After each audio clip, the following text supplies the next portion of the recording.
Everyone, আমি মৌসুমি, এটা আমার বোন, আর এই যে আমার দিদি, যে আগের দিন রাত্রিরে আমাদের বাড়িতে এসেছিল।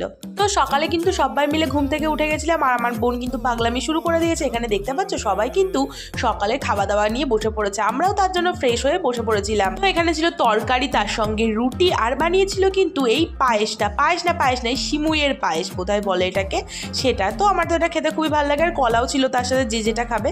তো এখানে কাকি সবাইকে দিয়ে দিচ্ছিল, আর আমরা কিন্তু সবাই মিলে খেয়ে নিলাম।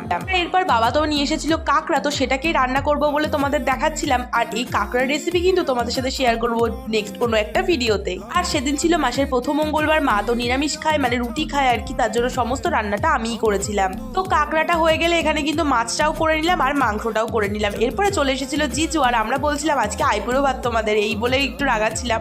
তো এরপর খাওয়া দাওয়া সেরে কিন্তু সন্ধ্যেবেলায় আমরা একটু বেরিয়ে পড়েছিলাম ঘুরতে। আর আমার দিদির অবস্থা দেখো, বাচ্চাদের মতো করছে না কিরকম এইটার মধ্যে উঠে।